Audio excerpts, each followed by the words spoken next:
কোন গ্রাউন্ডে এই নিবন্ধন স্থগিত করা হলো জানতে চাইলে ইসি সচিব বলেন, স্বরাষ্ট্র মন্ত্রণালয়ের যে প্রজ্ঞাপন তার ধারাবাহিকতায় আমরা এটা করেছি।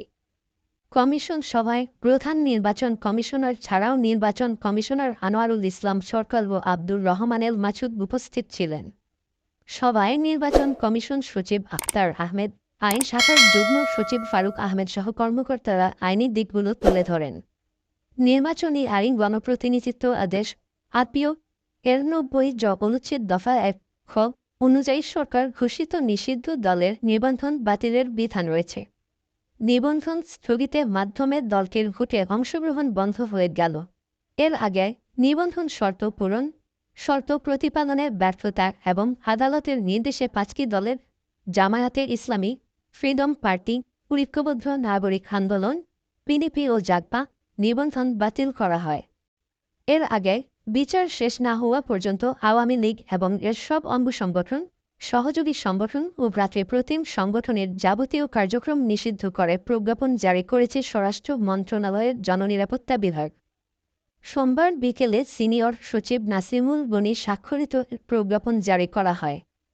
গণপ্রতিনিধিত্ব আদেশ আরপিও অনুযায়ী কোনো রাজনৈতিক দল নিষিদ্ধ ঘোষিত হলে দলটির নিবন্ধন বাতিল হয়ে যায়। নিষেধাজ্ঞার প্রজ্ঞাপন হওয়ায় নির্বাচন কমিশন আওয়ামী লীগের নিবন্ধন নিয়ে সিদ্ধান্ত নেয়। জাতীয় নির্বাচনে অংশ নিতে নিবন্ধন বাধ্যতামূলক। 2008 সালে নবম সংসদ নির্বাচনের আগে নিবন্ধন প্রথা চালু করে নির্বাচন কমিশন।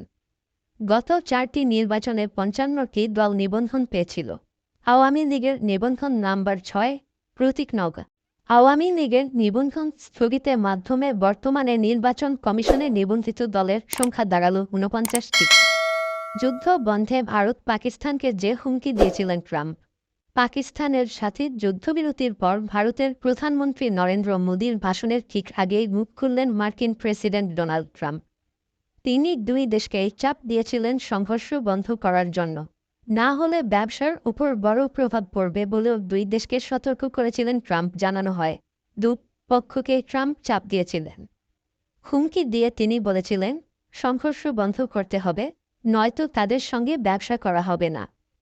সোমবার হোয়াইট হাউসের এক অনুষ্ঠানে মার্কিন প্রেসিডেন্ট বলেন, ভারত এবং পাকিস্তান যুদ্ধ বন্ধ করার নেপথ্যে একটি বড় কারণ হল ব্যবসা। তিনি জানান, ভারত এবং পাকিস্তান দুই দেশের নেতাই নিজেদের দিক থেকে অটল ছিলেন। কিন্তু তিনি সতর্ক করেন, যুদ্ধ বন্ধ না করলে দুই দেশের সাথে বাণিজ্য বন্ধ করবেন। দুই পক্ষের সংঘর্ষবিরতিতে মধ্যস্থতা করতে যুক্তরাষ্ট্র অনেক সাহায্য করেছে বলেও দাবি ট্রাম্পের। তিনি আরও জানান, ভারত এবং পাকিস্তান উভয় দেশকে বাণিজ্যের দিক থেকে সাহায্য করতে প্রস্তুত যুক্তরাষ্ট্র। শিগগিরই পাকিস্তানের সঙ্গে আলোচনাও শুরু হবে বলেও হোয়াইট হাউসের বক্তৃতায় জানিয়েছেন তিনি। এদিকে সোমবার রাত 8টায় জাতির উদ্দেশ্যে ভাষণ দেওয়ার কথা প্রধানমন্ত্রী নরেন্দ্র মোদীর। মোদীর বক্তৃতা শুরু ঠিক আধ ঘণ্টা আগে ট্রাম্পের এই মন্তব্য প্রকাশ্যে আসে। বস্তুত গত শনিবার ভারত এবং পাকিস্তান সংঘর্ষবিরতিতে সম্মত হয়েছে, সেটিও প্রথম ঘোষণা করেছিলেন মার্কিন প্রেসিডেন্টই। ট্রাম্পের ঘোষণার পরই ভারত বা পাকিস্তানের তরফে আনুষ্ঠানিক বিবৃতি আসে। আগেই ট্রাম্প নিজের সমাজ মাধ্যম হ্যান্ডলে দুই দেশের যুদ্ধবিরতির কথা ঘোষণা করে দিয়েছিলেন। মার্কিন প্রশাসনের মধ্যস্থতার কথাও উল্লেখ ছিল সেখানে। আরও পড়ুন, যুদ্ধবিরতির 2 দিন পর 3 বাহিনীর প্রধানদের নিয়ে কেন জরুরি বৈঠকে মোদি। ট্রাম্পের ঘোষণার পরে পাকিস্তান থেকে সরকারি বিবৃতি আসে। এরপর ভারতের পররাষ্ট্র সচিব বিক্রম মিশ্রি সরকারিভাবে সংঘর্ষবিরতির কথা ঘোষণা করেন।